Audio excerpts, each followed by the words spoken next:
call on the Identity Information Confirmation Bill, and can I congratulate the Minister for bringing it to the House. The Labour Party will be supporting this bill at first reading.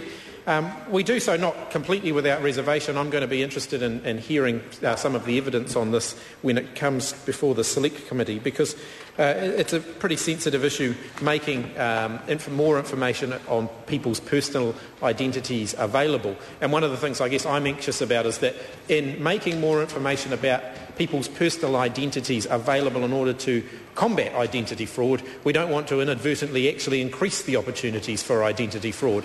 And the information that we are making available could well do that. So I'm going to be looking quite carefully at what controls there are in place.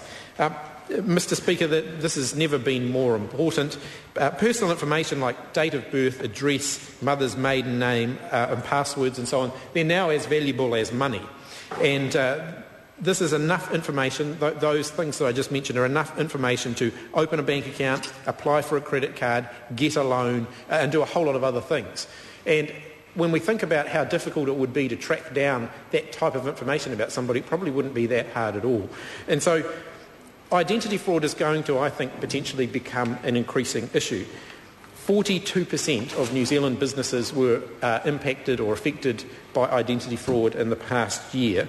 And the New Zealand Police identified 900 cases of identity fraud last year. But of course they believe, and I'm sure that's true, that that's only a fraction of the amount of identity fraud that is actually taking place. Of course the biggest, the highest profile case of identity fraud that we saw was one that the Minister alluded to in his speech when he was did the first half of his first reading speech in the House on Tuesday night, and it was the very high-profile identity fraud case of Wayne Thomas Patterson, who was sentenced to 8 years in prison after being convicted of using over 123 different identities to steal $3.4 million in benefits in 2007. So that's a heck of a lot of money, $3.4 million spread across 123 identities.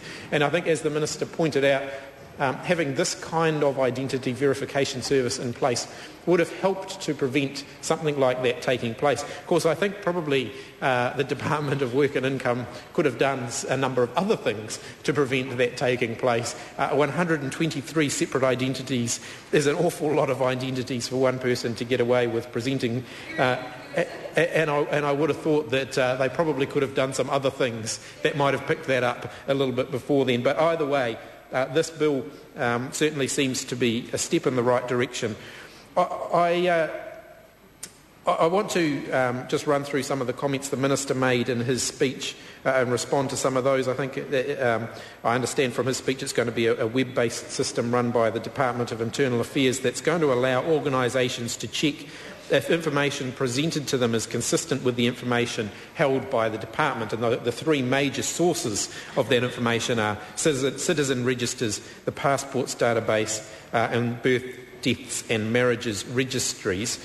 And as a result, it's going to allow businesses, other organisations to increase the level of confidence they have in the identity information that is presented to them.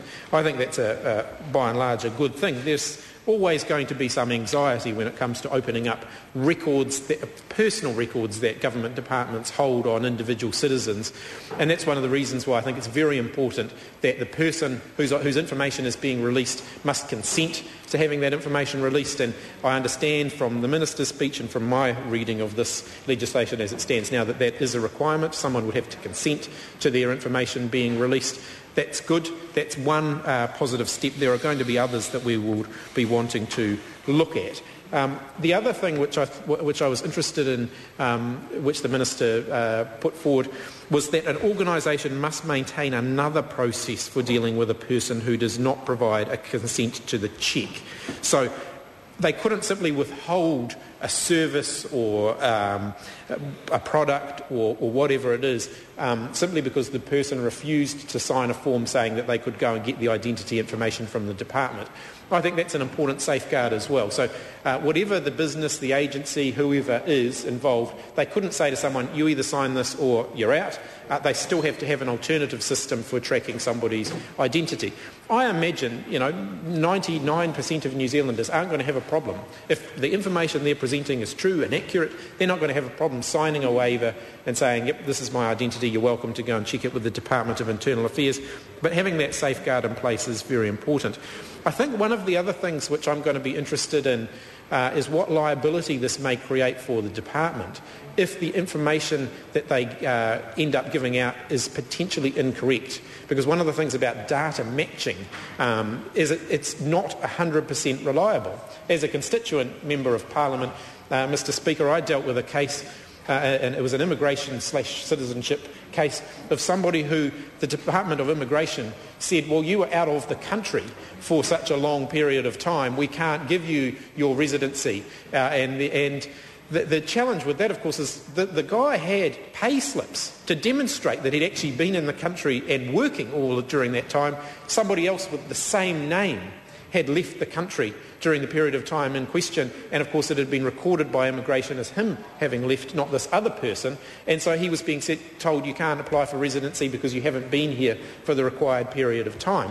So I think it's really important when we think about these things that we actually have a system in place of making sure that the data the department is giving out is very reliable, and we need to think carefully about what liabilities there may be for the department.